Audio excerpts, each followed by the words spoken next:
Hello and welcome. I'm Stacey Ivits. I'm the author of Navigating Your Vasculitis Journey, and we recently updated the guidebook. It's available on the website via PDF. And in this short video, we're going to talk about the first chapter in the guidebook, Mindful Self-Compassion. Since vasculitis affects more than the body, it impacts our emotions, our identity, and often our relationships.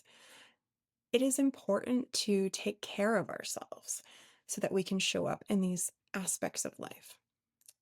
So when pain, fatigue, or uncertainty become part of our daily life, it's easy to fall into patterns of frustration or self-criticism, even helplessness or hopelessness. And this is where mindful self-compassion is really helpful and essential. So mindful self-compassion is a practice developed by Dr. Kristen Neff and Dr. Christopher Germer, and it brings together two powerful tools. The first is mindfulness, which means being present with what is without judgment in the present moment, and self-compassion, which means treating yourself with the same care and kindness, understanding, and empathy you'd offer to a friend. In simple terms, it's saying, this is really hard right now, and I deserve care and support. So instead of brushing it under the rug or downplaying what you need or avoiding noticing the pain or the suffering, mindful self-compassion asks us to acknowledge it. When you live with chronic illness, there's this internal battle between how you wish things were with your health and how they actually are. And this can create added suffering on top of the physical symptoms, the treatments, and the time commitment. So you might catch yourself thinking, I should be stronger, or why can't I just get over this? Or I'm a burden to my loved ones.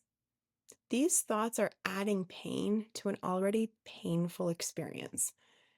They're really common for folks with chronic health conditions and vasculitis.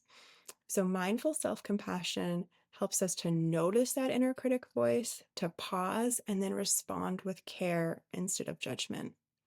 It teaches us to acknowledge pain without becoming overwhelmed by it, and to offer ourselves gentleness in the moments when we're struggling. According to Dr. Neff, self-compassion has three components.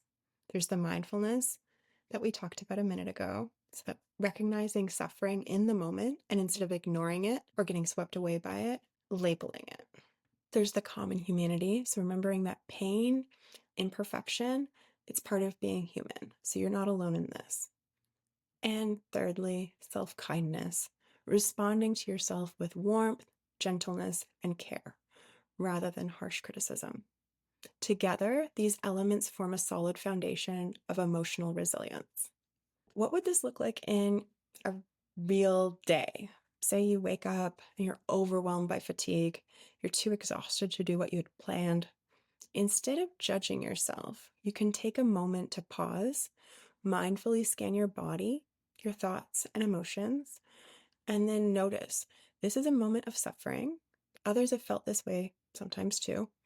May I be kind to myself right now, the way I would to a friend or to my kid, to my partner.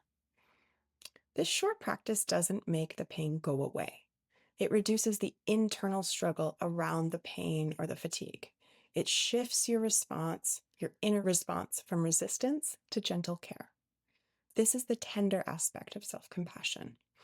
The other part of self-compassion is to act with courage, to do what you can to ease suffering for yourself. This might mean using coping skills. It could mean meeting a physical need for like nutrition or rest or movement, or connecting with a support group. Throughout the guidebook, various ways of tending to your physiological and psychological needs are reviewed to help you explore ways to act with self-compassion on your vasculitis journey. But we always start and anchor and return to this idea of being kind and gentle and caring for two reasons. First, to remember that we don't need to change everything all at once. Go slowly and gently and with intention. Use mindful awareness as a tool to notice and attend to the present moment first. So research has shown that people who practice mindful self-compassion experience less anxiety and depression, improved coping skills, and they're better able to manage pain and fatigue. And the most important thing is it also helps to rebuild trust in yourself in your inner strength, in your intuition, and in your self-worth. So living with vasculitis is not easy. It requires courage, patience, and compassion, especially for yourself. Mindful self-compassion isn't about pretending everything's okay. It's about meeting yourself where you are, with love and understanding, especially on the hardest days, because you deserve care, not just from others, but from yourself. Thank you for watching. I hope that as you make your way through the guidebook and navigate your journey with vasculitis, you meet each moment with kindness.